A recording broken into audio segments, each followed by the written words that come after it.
For Victims and Villains at this year's Fantasia Fest. My name is Josh, and today we are talking about the film Dance Free!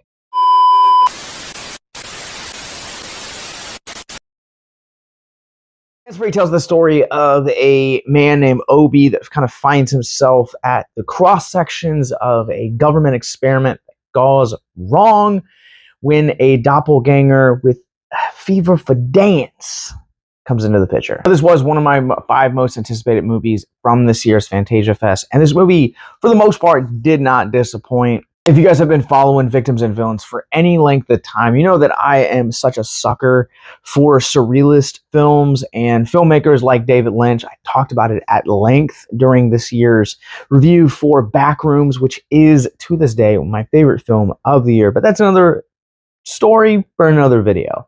I think the advantage that something like Dance Freak has is that it is a lower budget, so it really does tell this intimate story, but also at the same time it has this surrealist edge to it that kind of evolves into some really crazy places that this film goes. I think it's the real strength of the storytelling here for Dance Freak is that it, at its surface, it really is this character study of Obi and kind of the depression and kind of just the crushing weight that life has on you at some times. And ultimately, he just kind of finds himself in this unfortunate series of events that are fascinating to watch, but also at the same time, it makes this film feel strangely relatable, which is a rarity in the surrealist or surrealism kind of genre of filmmaking. And this movie works as well as it does because of the strength of Robby Rackeleff.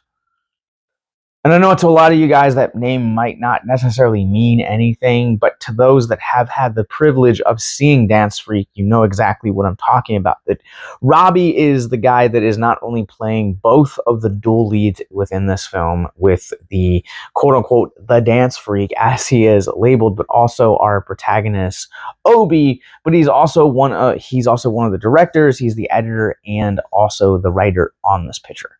Rackeleff is the anchor of this film in the performance that he gives. As I mentioned, the performance of Obi is this really vulnerable, almost kind of like feels like an exercise in therapy type of performance that really allows him to excel and really kind of show his range as an actor.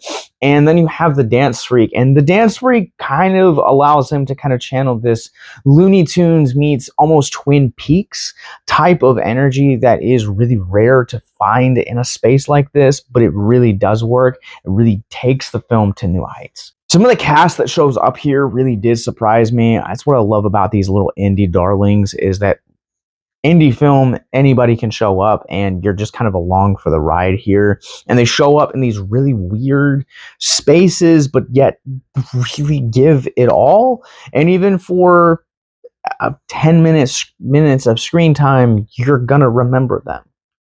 Sarah Sherman of SNL fame, Connor O'Malley from Netflix's I Think You Should Leave.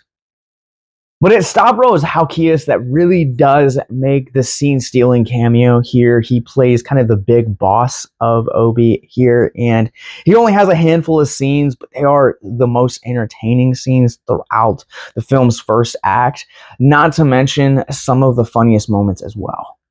But all 3 of these performances really do stand out, especially Connor O'Malley. I will say that he has probably one of the most unique, somewhat strangest cameos in this movie, but it really works stylistically for the story that is being told here and the world that we are building.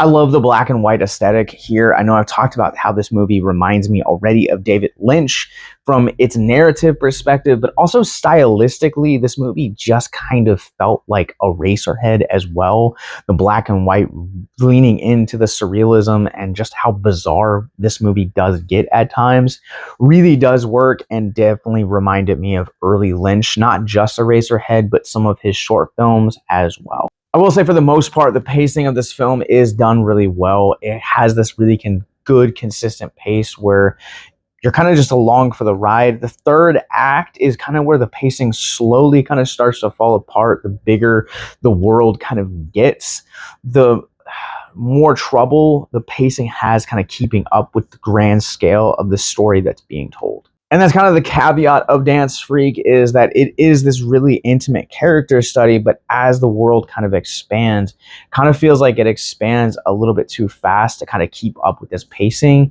and ultimately kind of has this, and not necessarily sloppy, but kind of pushing towards a sloppy, I will say. With all of that said, I'm ready to run Dance Freak through our Rorschach rating scale. I'm going to go ahead and give Dance Freak a 4 out of 5. Overall, I thought this film was a really unique film that really doubles in and leans into its absurdity at times. This film definitely reminds me of early David Lynch with some of his earlier short films, as well as Eraserhead. I think the black-white aesthetic really adds to that feeling as well. Not to mention, this film is well acted. This film does have some pacing issues, I will say, during its third act, but when you kind of experience how weird this movie is, it is also kind of forgivable. But it's Robby Rackeleff that is ultimately the star of this film, not only in the dual roles between protagonist and antagonist, but also serving as one of the film's directors, writer, and editor as well. This is a very promising start to a future for Robby, and I can't wait to see what he does next. Currently, Dance Freak is making its way around the festival circuits. As to my knowledge, as of this video, there are currently no distribution plans, but keep your eyes on it. We always like to share when these types of movies kind of get a wider release or will find its audience, so that way you guys can kind of see and experience the weird and awesomeness that is Dance Freak. In the show notes below, you guys will find links to our mental health resource library, as well as more information about this film and the coverage of this year's Fantasia Festival as well. Until next time, remember to keep it classy, keep it spooky.